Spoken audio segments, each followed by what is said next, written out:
Hey,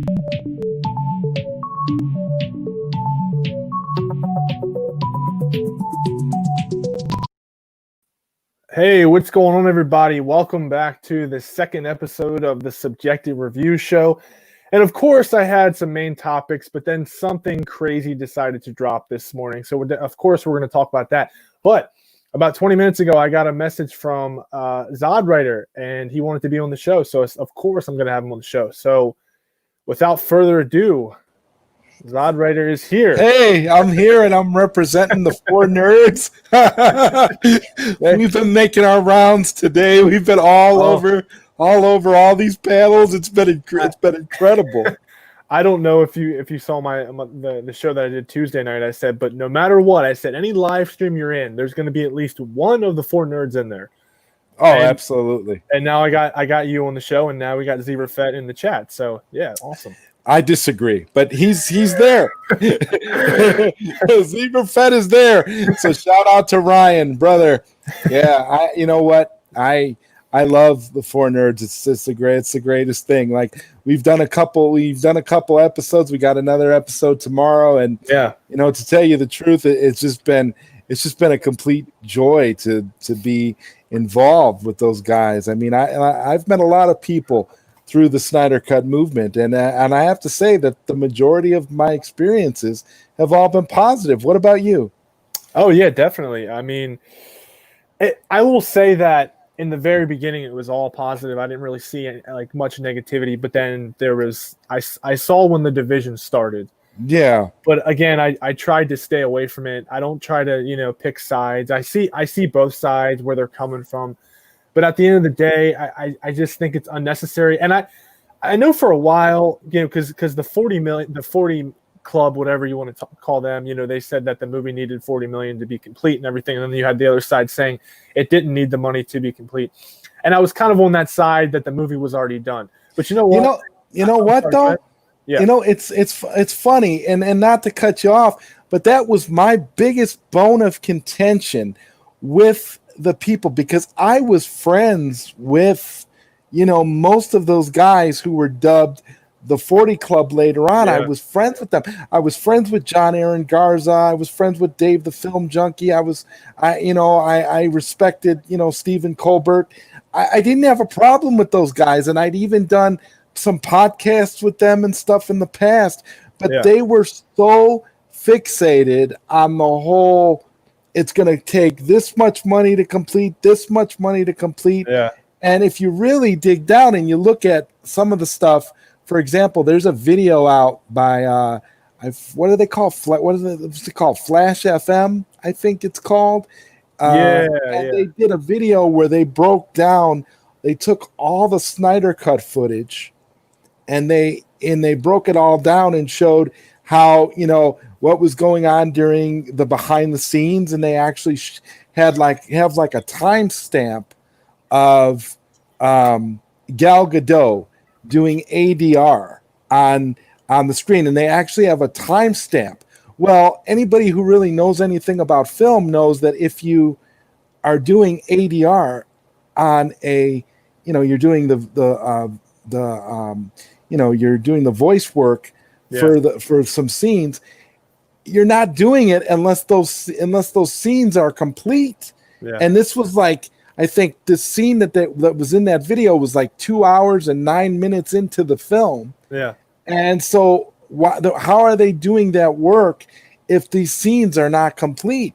And then the thing I find ironic is that today, when Zack Snyder dropped that trailer and blew everybody's mind, that video of that trailer is made up of exactly some of the stills, the black and white stills that Zack Snyder shared with us all on Vero a long time ago. And if you piece it together, you can see that the video looks exactly like the stills that we got. There's no difference between the black and white stills that we got and the color trailer that we got today. So that leads me to believe that if ultimately, if Zack could have released the movie back then, he had it together and he had what he needed to do it. So my bone of contention with those guys was that I was in the finish club. I believed that the movie was done, that 214 minutes exists because he showed it to Jason Momoa. And this is what put me over. This is what put me over, man. When Jason Momoa did that interview, and I'm sure you saw the video where he was interviewed by that guy from MTV, and he told the guy said, well, the visual effects, they're not done. They need work, And Jason Momoa was like, well, you don't think that Zack could have finished and they're like, well, I don't know. You tell me. And Jason Momoa was like, next question. Yeah. So that's where I was like, well, obviously Zack has a finished cut of the movie and probably has several, because I guess he told a bunch of people at SnyderCon that he had several cuts of the movie, done, and that they could have picked any one of those cuts and used it, and basically given him what he wanted. But now it looks like what he's doing is he's going to do additional photography for additional scenes and stuff that he wants to do for HBO Max and polish it up and make it better. But that doesn't negate the fact that he had a 214-minute cut of the movie already in the can when he showed us those canisters. And that's what my whole issue was with them. And I felt like they were so interested in proving that the movie was incomplete. Like every like video that they made, every podcast that they did was all focused on, oh, it's not done. It needs this much money to be finished. It needs this. It needs that. Yeah. And like I said, I never had anything against those guys. Yep. I like those guys. I just disagreed with them when it came to that. That was my biggest problem. And then, of course, you see all these divisions amongst people, because you got the people that believe it's done, the people that believe it's not done. And now that I think about it, now that we're getting the movie, I feel like that's all ridiculous, because that was all moot. It doesn't matter now, because the movie's being made. The movie's going to be complete when we see it, and it's great stuff. So there's no need. So there's no need right now to argue about the semantics of how much it needs to be finished, and if the visual effects are done or if they're not done.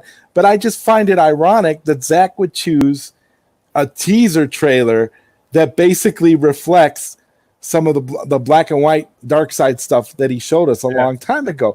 So that just basically proves. And you know what's funny about that clip, that teaser? It's not in full HD. Yeah. And that's another brilliant element of it, because that's like Zack giving a nod to us Finish Club people who believe that the cut was done, saying, yes, I told you it was done, and this is a clip that was completely finished that you would have seen if you would have got, my cut back when I originally did it. So, I mean, I don't know how you feel about that, but that was just my, my take on it. You know what? You took the words right out of my mouth. When that whole division started, I was definitely on the Finish Club. And then what annoys me, though, what annoyed me was the fact that when it got announced, and then you found out that Zack was going to get, they said $30 million to do additional photography for the movie. They took that and they ran with it and said, see, we told you. He needed money to finish his movie. And then that pissed me off even more, because I was at the point where it's like, no, his movie was done. Now they're giving him money to do extra stuff. Yes. So you can't go around and say, see, we told you from the start he needed money to. I'm like, no. That's not gonna fit your narrative. I hate how it gets twisted. But at the same time, yes, I was kind of on the side that was like, it's finished, it's done. But then I got a comment from a guy that he's been commenting on my videos for a while now, and he's a great guy. And you know what he simply said to me is exactly what you said. He said, it doesn't matter. He said, it doesn't matter if it costs money, if it doesn't cost money, it's coming and we're getting it. And I was like, you know what? You're right. So all this fighting, going back and forth, at the end of the day, it means nothing, because the movie's happening. We're getting it. We have won. So as of right now, just stop. I mean, it's so to me, I don't understand why they're still so much division amongst people. I mean, I've put out olive branches to those people that I was fighting with, and I actually put out a Twitter statement saying, hey, look, I apologize to anybody I was ever feuding with over the state of the Snyder Cut or whatever. Yeah. What's important now is that we won, that we're getting it. It's here. It's coming. And you know what? All of that stuff is moot. It doesn't matter anymore. And the money element that has no role in it because it's all taken care of.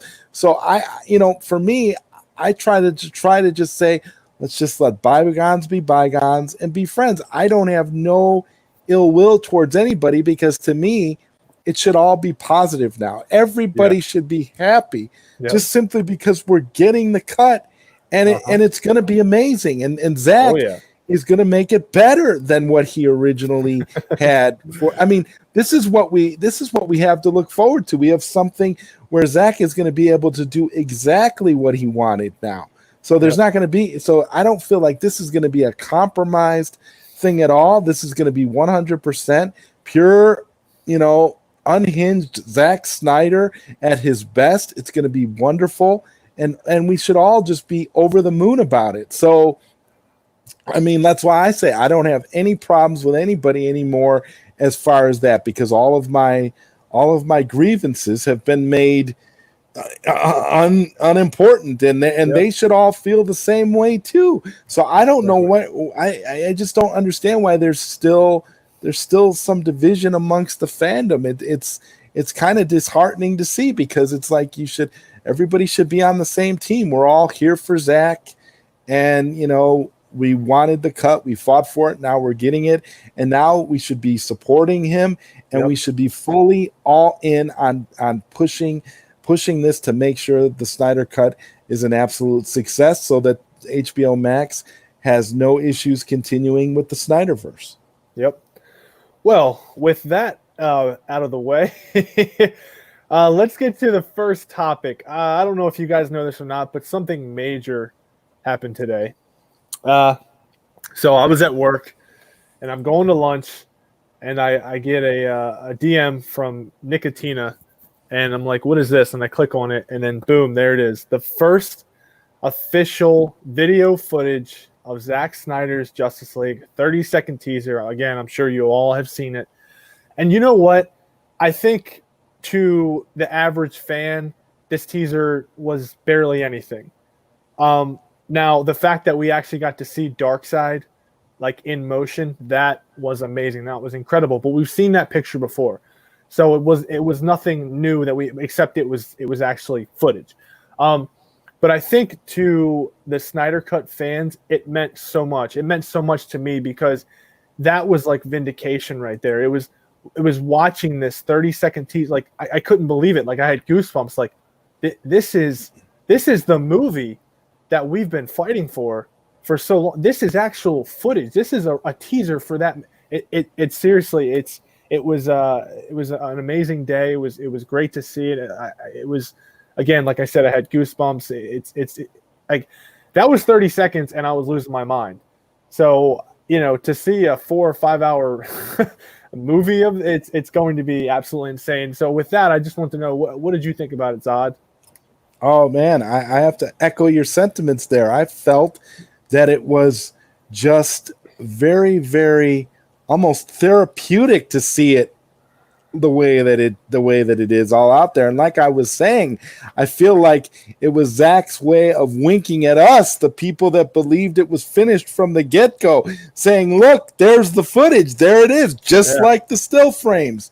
And I really, really loved it and watched it as many times as I could today. And I think that and like you said, you made an excellent point where you said about how to normal fans, average, moviegoers, they're going to look at it and they're not going to think nothing of it. They're just going to think, okay, whatever. But to us, to the ones that have been fighting for this and who know what this means and what this entails, this was monumental and epic on so many levels that it can't really even be put fully into words. It was almost, I feel like it was almost tear-inducing. It was so surreal to see it, because we're living in a world now where almost everything that we know has been turned upside down in terms of life as we know it. Yeah. And it's just so odd that, in the midst of all this chaos, we're getting the Snyderverse. We're getting Zack Snyder's vision the way we should have gotten it in 2017. It's unbelievable. It's like, it's so funny, because when you think about it, it's like, oh my God, is it really going to be Zack Snyder? Is Zack Snyder really that director who's trying to salvage something out of 2020? I mean, it's just unbelievable. I mean, I don't know, but yeah, I mean, it for me, it really hit home, and I just love it. I love the way the clip just echoed everything that I had personally been thinking and believing for this entire 3-year period, that yes, it exists. And when we say it exists in a watchable format. Jesus, just accept it. It existed. There it is. Yeah. Exactly. And I just want to touch on something else with that. I know for the last couple of days, a lot of people have been talking about the tone of the first trailer for Justice League. And they were saying, they were thinking that tone was compromised. That was a compromised movie that from the get-go that Zack was putting out there. So the whole tone of the trailer, they were thinking that, maybe that was compromised too. And sure enough, it looks like it was, because the tone of this just 30-second teaser was dark, and it was nothing like I feel like the first trailer we got for the Justice League movie back in 2016 was more like fun and kind of just like energetic, and they had who was it White Stripes playing in the background, and then this was just the complete opposite, I felt like. So yeah, I definitely think that the tone of this movie is like Zack is giving us the original plan. Whatever he absolutely. Whatever he wanted to do in the beginning, he's giving us that, and he's not holding back. AT&T HBO Max, they're letting him show us his original full vision, and I think, and it couldn't work out any better for all of us, because we're sitting there thinking, oh my God, AT&T is fully on board. It's like it's almost like AT&T are fans themselves, because the way that AT&T has been responding to fan inquiries about it and stuff. Had you noticed how when it was announced, like the day it was announced on the 20th that it was being released, the way AT&T was responding to tweets, liking tweets, commenting, they were going nuts. I mean, they were going nuts. Like they're Zach's biggest fans. That's how they were making it. And I had never seen anything like that. And I know that, this is unprecedented on so many different levels. But for me, it just shows that AT&T wants to satisfy that fan base. And it's like, for the first time, I feel valued as a fan of DC Comics and a fan of the Snyderverse.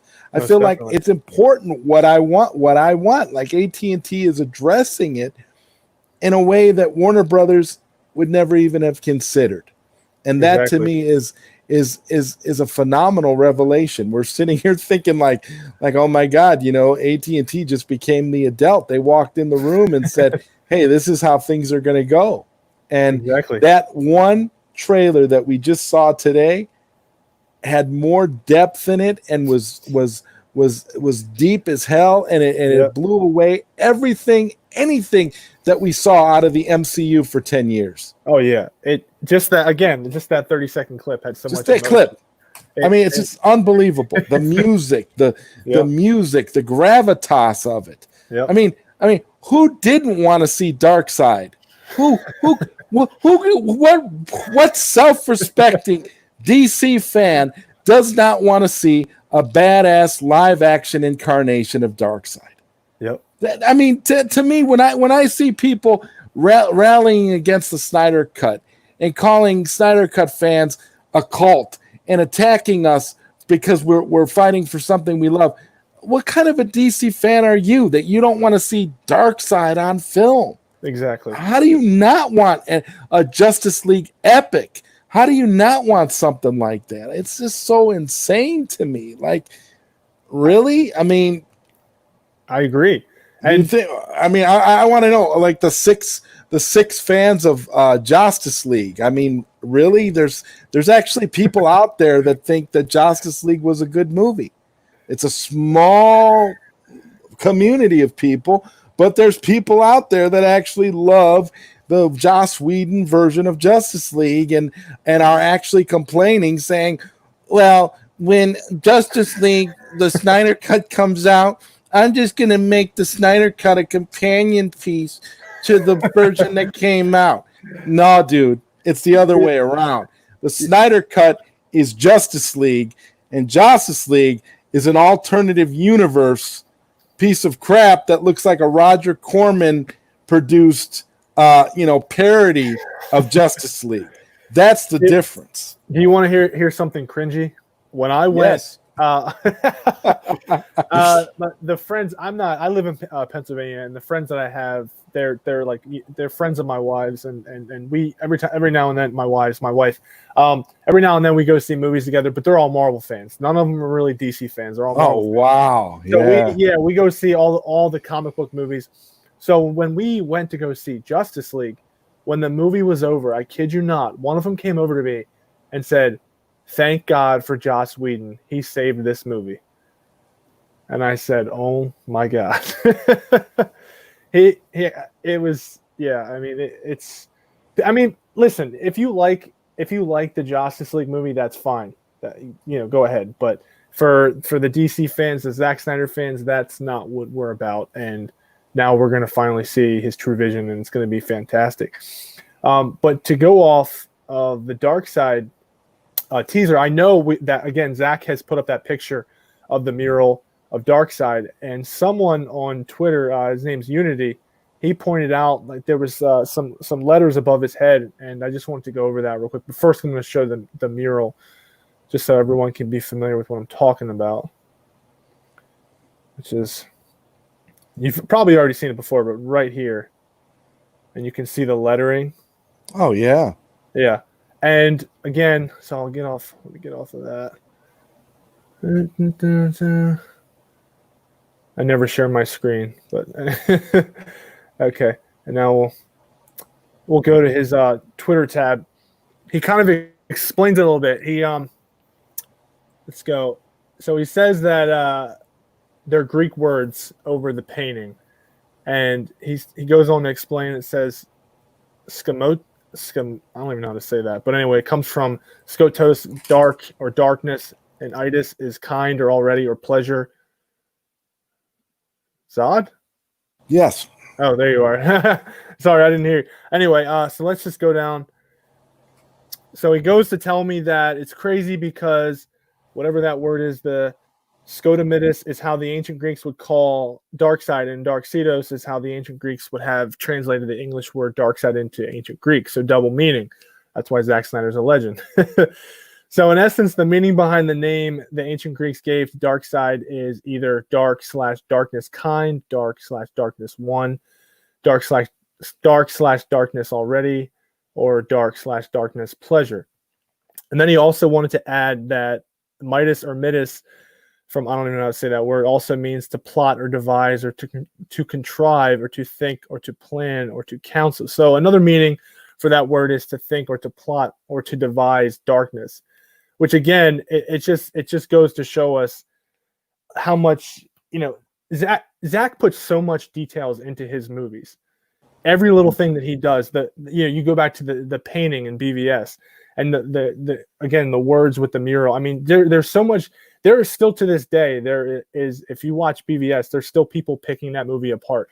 And I know a lot of people now are picking the nightmare scene apart, and they're going back and they're finding all of these people, because I don't know, was it Sill from the Culture Nerd? He pointed out that, or was it Sill or Lightcast? They pointed out that everyone in that scene, they're all wearing a mask, and they're all wearing a mask on purpose, because later on, when Zach is going further into the nightmare sequence, you're going to find out who those people are. Yes. And obviously those people, they work with Batman. So, there's probably a Robin in there somewhere, or we know that, or we think that we know that. Maybe Carrie Kelly. Yeah. Yeah, Carrie Kelly. There's a girl on the ground that he's helping. That could be Carrie Kelly. So again, the details that he puts in these movies. I mean, every little scene you're gonna find Easter eggs. You're gonna find something. And I just wanted to point that out because he told me about it and he wanted to explain it to me a little bit. So I just wanted to point that out a little bit. And I mean, it makes sense. I mean, and we are going to get all the details, and that's what's so amazing about it. All the little nuances and details that Zack puts in there, and this is why I get really irritated when I get into conversations with people who say, "Oh, Zack Snyder doesn't know comics." It's like, well, yeah, he does, but maybe you're just not reading the comic books that Zack gets his inspiration from, because Zack is really, really knowledgeable when it comes to the comic books. He is a comic book nut. You can tell. I mean, the little details that he puts in these movies are just insane. So yeah, that's funny you said that, because again, there's just so many comic book iterations of these characters. And again, just the other day, someone was saying that there was a comic book where I guess Superman, instead of flying to Earth, he flew to Apocalypse, and he was under the realm of Darkseid and grew up, underneath Darkseid. And I was like, I had no idea. Like, there's just so many different stories. So you can't say that, it's not comic book accurate, because, most likely it is. There's a comic out there where that happens. There's a comic out there where Batman kills. There's a comic out there where Superman, turns to the. There's also a comic out there where Dick Grayson goes rabid, and Batman has to kill him. Oh, there you go. I didn't even know about that. It's a Frank Miller comic book. It takes place after The Dark Knight Returns. Takes place later on in that continuity. I'd want to read that. It's really convoluted and crazy, but there's some stuff in there that I could see Zack taking some inspiration from when he utilizes the elements of choosing Dick Grayson to be the Robin that dies versus, say, Jason Todd. So I mean obviously he's probably not going to use Dick Grayson in the way that Frank Miller did, because Frank Miller basically just perverted the character of Dick Grayson later on. But I just think that it's going to be a much more monumental impact for Batman psychologically for it being Dick Grayson. I mean, how do you feel on that about him choosing Dick Grayson to be the Robin that dies versus Jason Todd? I really don't care either way. I mean, whatever Zack wants to put on screen, whatever he wants to change up, I'm all for it. I know that's a nice little twist that he put in there.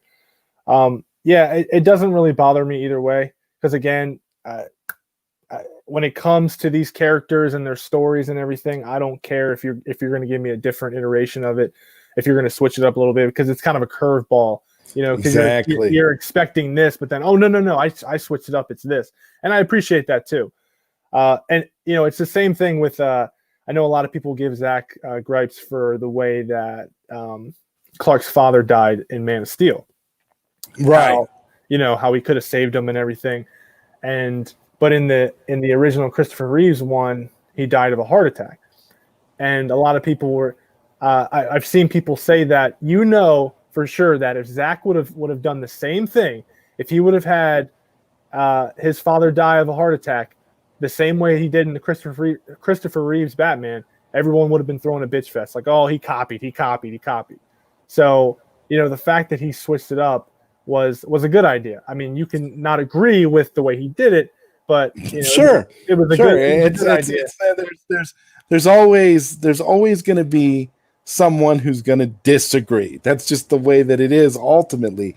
But the reality is that what people don't want to understand and what they don't want to realize is they don't accept other iterations of these characters because they're so used to their way. It's like regular people tend to be like gatekeepers in the sense that to them Christopher Reeve is the only Superman.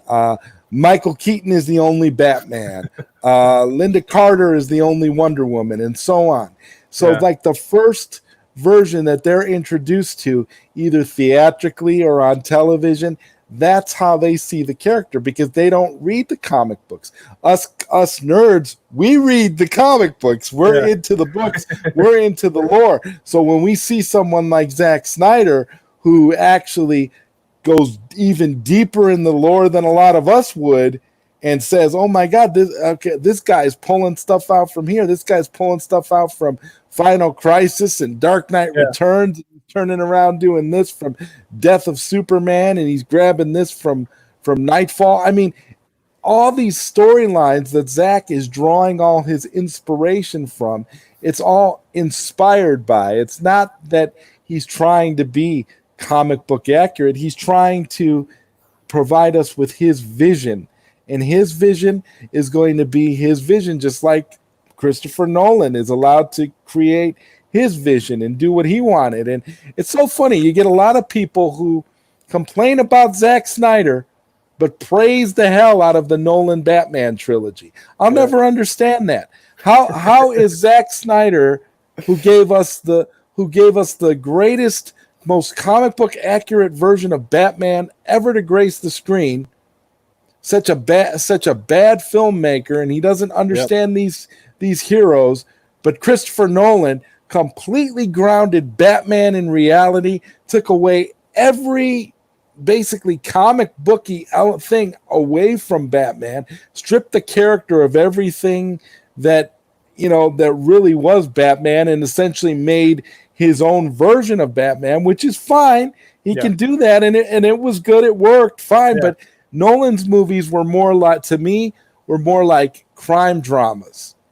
Than like they were more like crime dramas and character studies versus like a comic book epic, which is what Zack Snyder is giving us. So to me, it's just kind of I find it a little bit hypocritical for people to love the Nolan movies and then bash on the Snyderverse. I don't understand.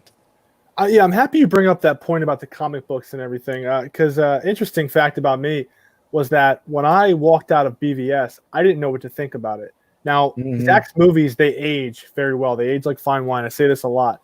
And I didn't know what to think about it. And one of the big things in my head at the time was the fact that in my mind, I didn't think Batman killed because I didn't read comics. So I saw BVS and I was like, Batman doesn't kill. Something's not right with that. And then I talked to a buddy of mine at work, and he's like, yeah, no, Batman kills, and I'll give you the comic to prove it. And then he let me borrow The Dark Knight Returns. And that was the first comic book I ever read. And then from there, I was reading comic books left and right. So it took a moment for someone to say, no, that does happen in the comics, for me to go, oh, I want to read that comic. So, and now I'm like, whenever I'm completely all for different iterations of the characters, not, you know what I mean? So when someone says it's not comic book accurate, it's like first off, you need to read more comics. And second off, who cares? Simply put. But with that, let's get to our next question. Now, I tell people all the time now to email your questions at diamonds41@yahoo.com because I want to have main topics for the day. And I got an email the other day, and it's from Jason Presley, who says, if the Snyderverse continues like we want it to, beside the characters that already exist on screen from Snyder's movies, what other character do you want to see from Snyder? You want to go ahead and take a shot at that one first? Or? Well, I honestly want to see the entire DC universe done in Snyder's vision. Whatever Zack wants to give us, I'm happy with it. I mean, I completely trust him. We're at a point where it's in Zack we trust. We've been fighting for the Snyder Cut for 3 years. Zack Snyder could give me a movie that is 3.5 hours long with Blue Beetle monologuing on the screen, and I would be all over it because there would be a purpose to it. Yep. Zack Snyder would make sure that it was something that we could sink our teeth into and really enjoy. So for me, I'm completely open to any and all interpretations of any DC characters that Zack wishes to share with us in his universe. And I couldn't agree more with you. Same thing. Whatever character he wants to give to us, I'm completely on board with. I mean, you see what Zack can do with his characters. When it comes to picking the actors and actresses for his movies, he absolutely nails it. Exactly. He took a Jason Momoa. Now, everyone knows that Jason really never had a career. He had a bunch of movies that could have plummeted his career, but they didn't. He was like, you heard of him. He was kind of a no-name act, but you knew who he was. And then Zack gives him this perfect role for him to be Aquaman. And now look at him. His movie makes $1 billion. He loves the role. He literally is Aquaman. And he worships Zack Snyder. Exactly. And totally loves him like a brother because, number one, he believes in the vision, and more importantly than that, he believes in Zack Snyder, and Zack Snyder gave him his career, and he has loyalty to Zack Snyder for that, which is a beautiful, beautiful thing to see. Jason Momoa is going to be thick as thieves with Snyder for life, and you know this, and you can tell this, and it is a beautiful thing. And speaking of being thick as thieves and together for life, shout out to the 4 nerds. I see Ryan and Dawson out there in the chat, so I just want to say hello. Yeah. What's up, nerdy? Yeah, it's great. It's great. It's great to see the 4 nerds everywhere I go. I appreciate it. Yeah. Wow. But yeah, I think that when you have an actor like Jason Momoa, who, is just like owes everything to Zack Snyder, and to be so appreciative in the way that he is, and to be so, and to be so excited. He's like a super fan.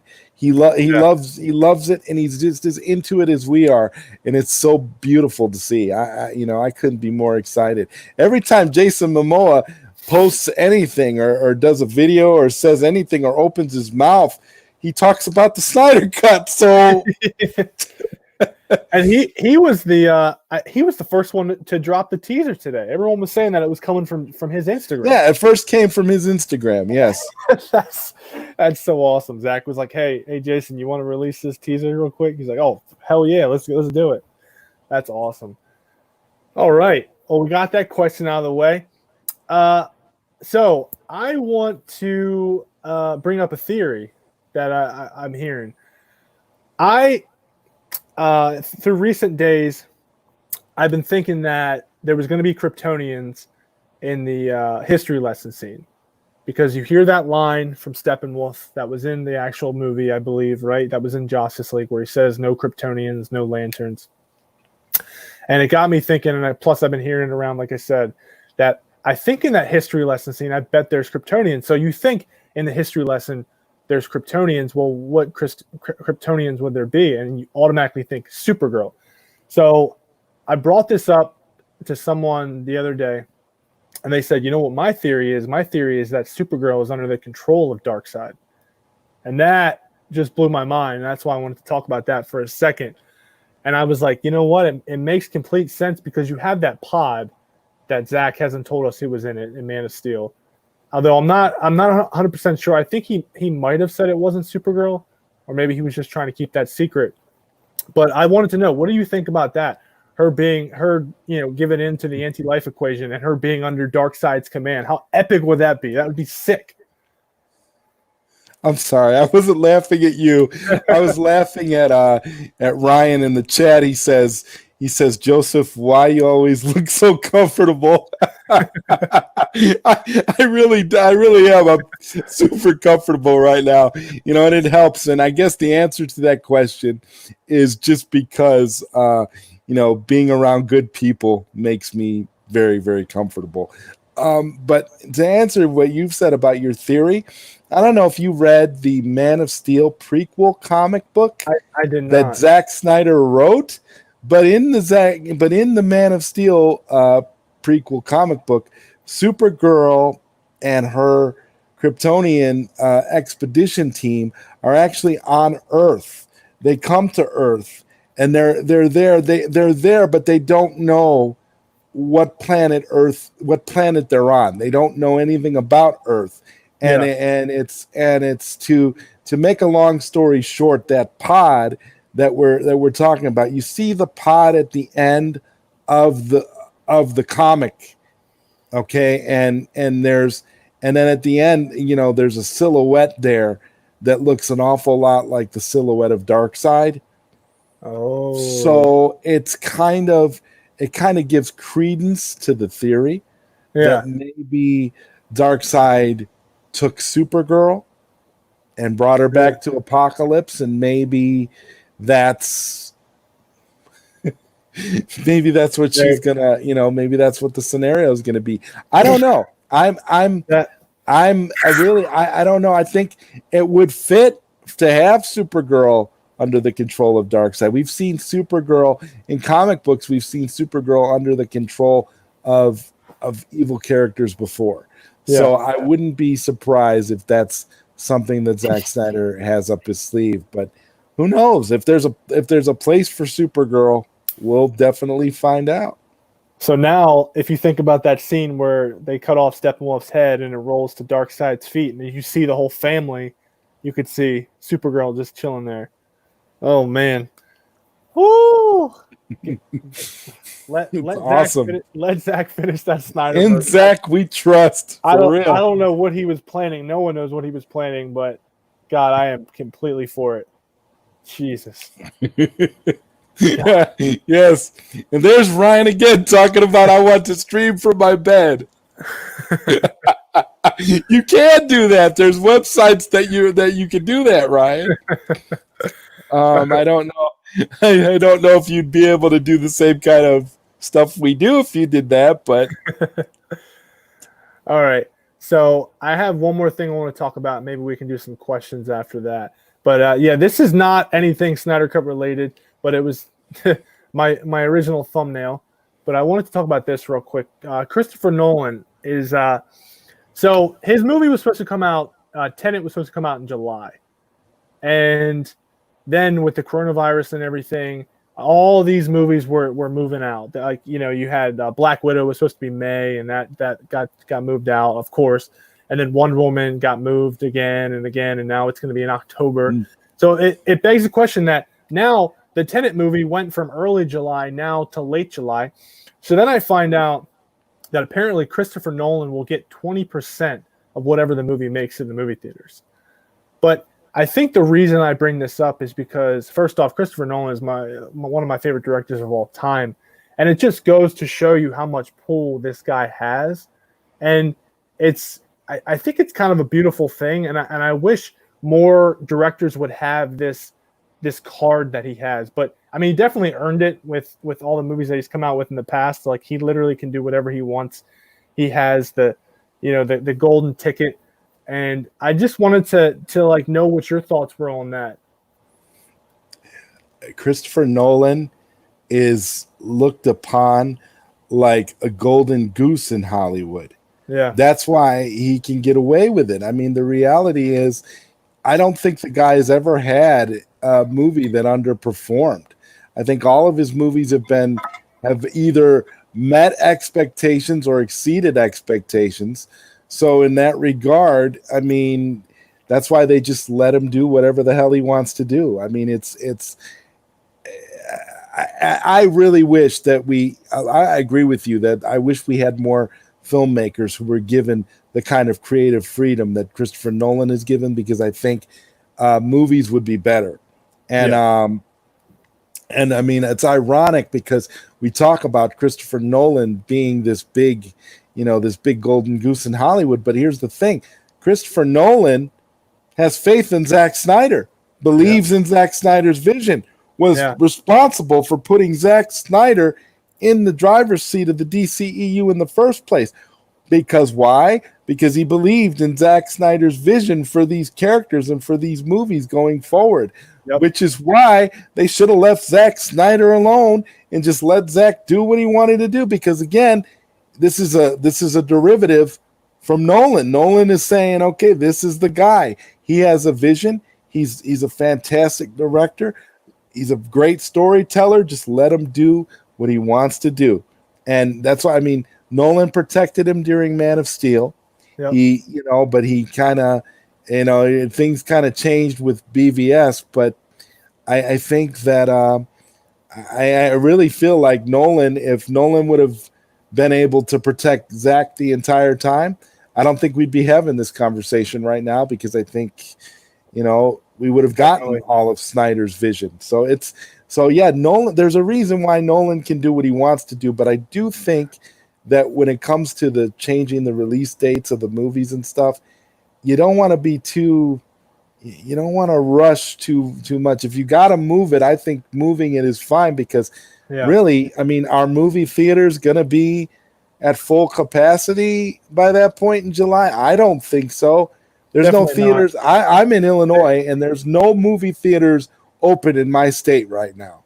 So if in July, if by July, they're going to be open at full capacity and you're going to make all the money, I don't know.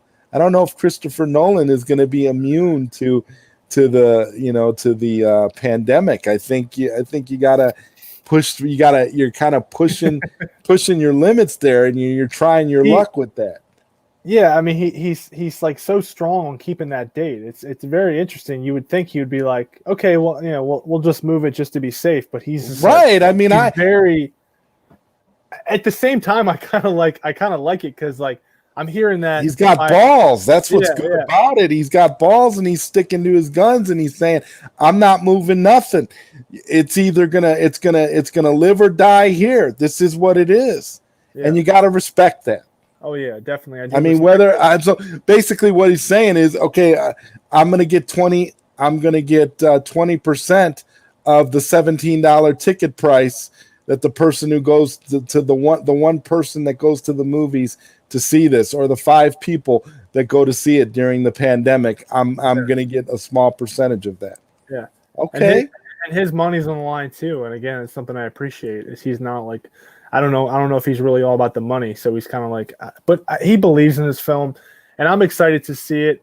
But I'm hearing that July 10th, I think they're saying like 90% of all movie theaters should be open by July 10th.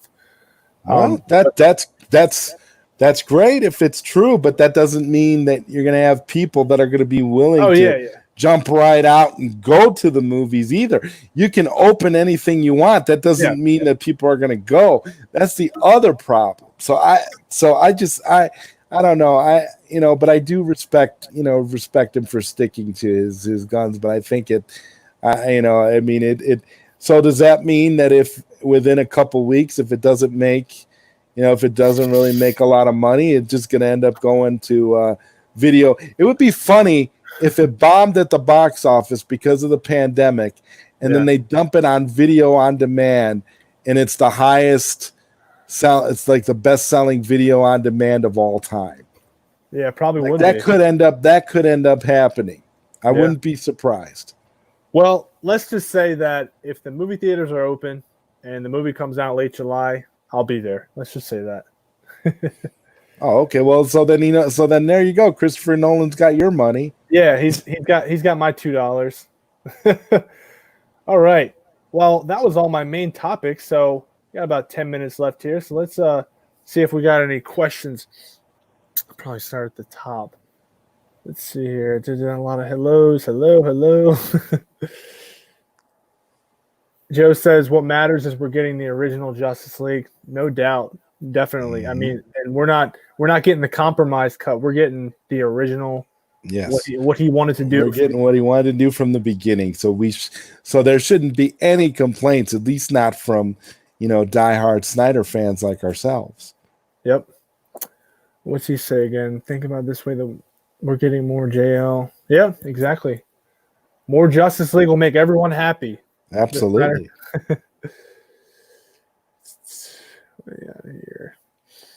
What's he say? I think there was a mother box in front of Wonder Woman. I didn't notice that. Did you notice that in the teaser? A mother box? Yeah, there's a mother box there. Yeah. A live mother box Yeah, in we front were of her? talking. We were talking about that on the Lightcast stream today. The mother box is, you could see it there. I don't know if it's like live, but it's there. It's in front. Yeah. It's in front of her when she's looking. You can Huh. actually see it in the teaser. If you pull up the teaser, you can see it. Really? Yeah, it's in the teaser. Interesting. So what are they saying, that the one that was being protected by the Amazonians was somewhere else then? I don't know which one that is. I think that's the mother. I think that's the one of the mother box of men.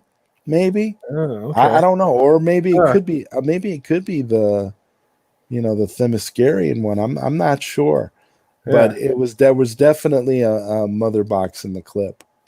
Wow. I was pulling a tooth when I went to my computer and saw the teaser. I started screaming. My assistant laughed. Oh, okay. Wow. So what are you, a dentist? That's crazy. We got, I want a 5 hour split into two movies so we can get a third one in the future. Yeah, I mean, like I've been saying, you show up and you subscribe to HBO Max, you will get the rest of Zack's Think vision. of all the money HBO Max is going to rake in as a result of this, though. They're going to make more money off of this than they ever would if they would have dropped it in movie theaters. Oh, no doubt. I seriously, I think, I mean, when the first episode or whatever you want to call it chapter comes out, HBO Max is gonna crash. Again, you're talking about a Justice League movie premiering on a streaming service. Just think about that. And not just a Justice League movie, a Justice League movie that has more hype surrounding it than any other movie in the history of cinema. Let's be honest. I mean, there's never been anything like this ever. Exactly. It's absolutely crazy. I'm ready for the next teaser. Apparently, Lightcast is saying that he's got like character teasers for everyone. So I guess you would consider that Darkseid's teaser.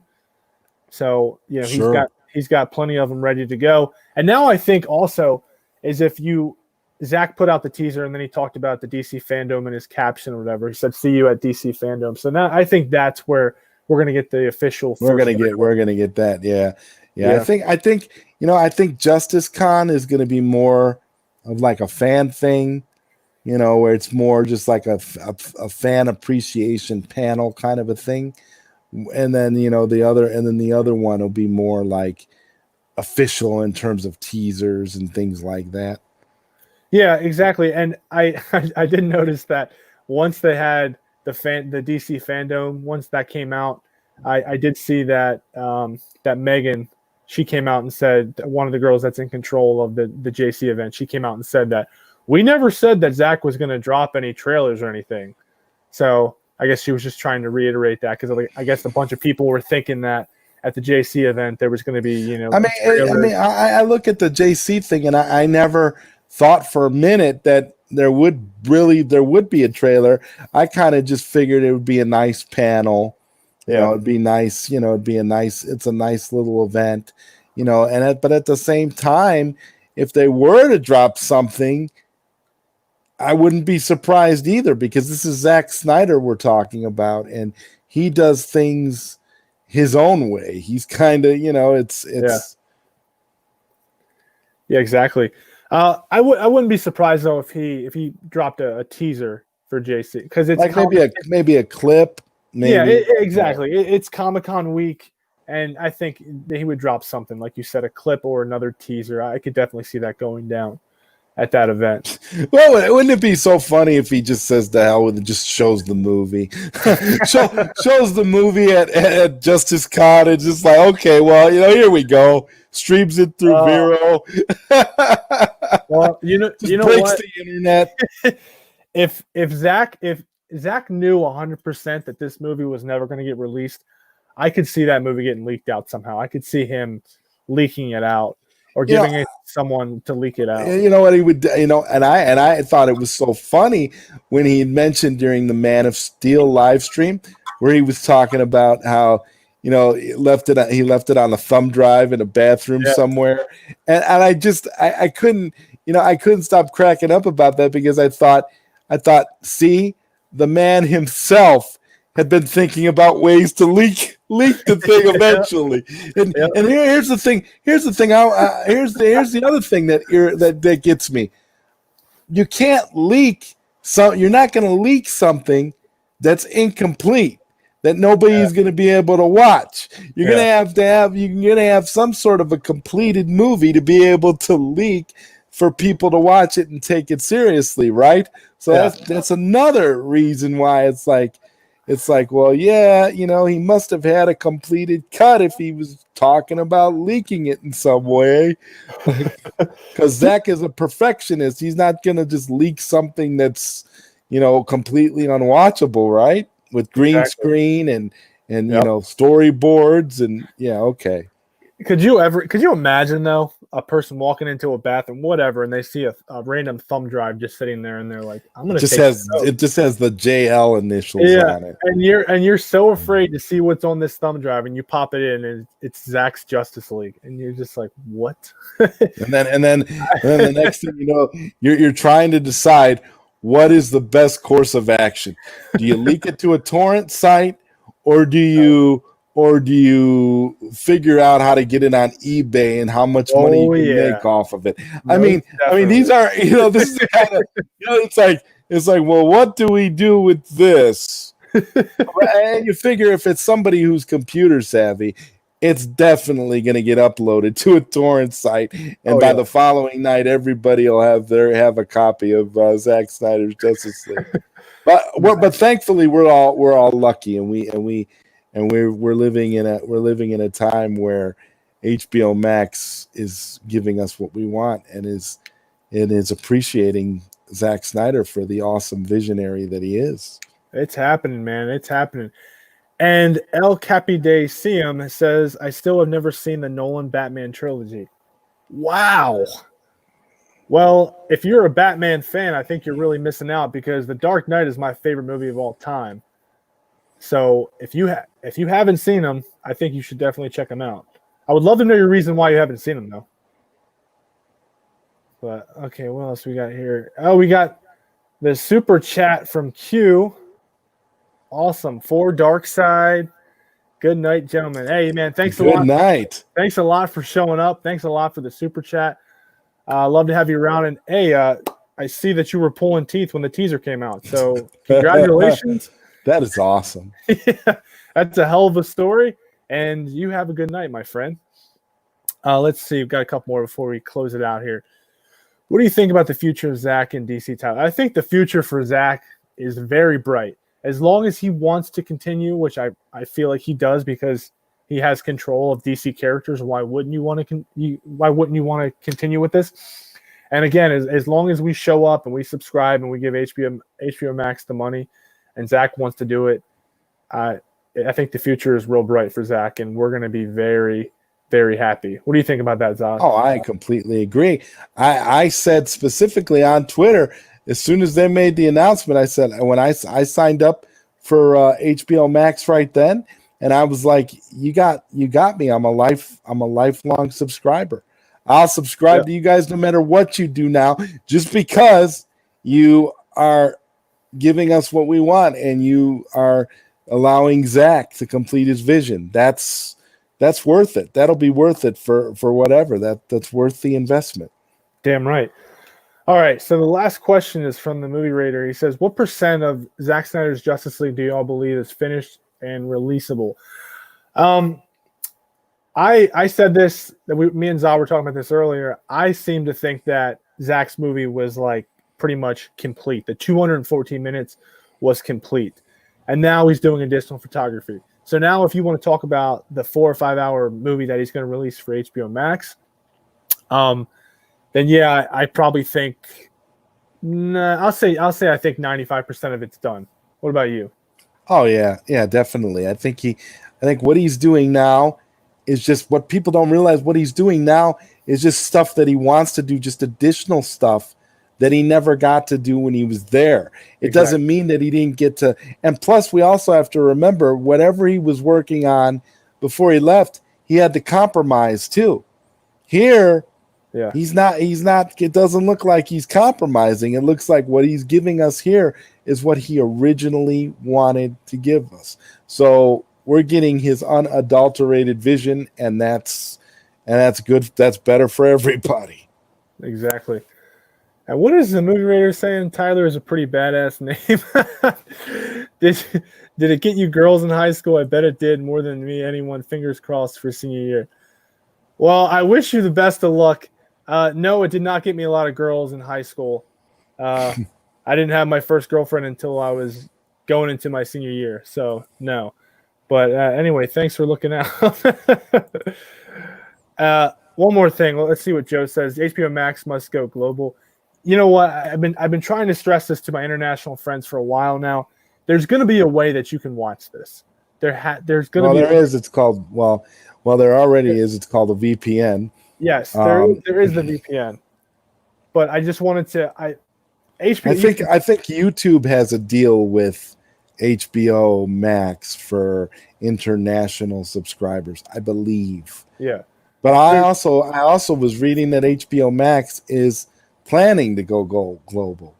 Yeah. Oh, most definitely. I know in the beginning for most of these streaming services, they don't go global right away. Right. I think there's a lot involved with that, but then eventually, they do. But yeah, there's going to be a way. Listen, you have time. The movie's not coming out until next year. If there's not a way right now, there's going to be a way. Trust me, Zach knows that he has a huge audience internationally. HBO Max knows that this is huge. This is going to be a worldwide event, and they want everyone to be there for it. So again, there's going to be a way. Just hang in there. We'll all figure it out, and we'll all be able to watch this movie day one together, and it's going to be epic. And with that being said, I'm at the hour mark. I want to thank all you guys for coming out and watching, and I want to thank you, Zod, for showing up. Well, thanks for having me, man. No problem, man. Anytime. I appreciate it. And with that, I will see you guys later. Peace. Good night.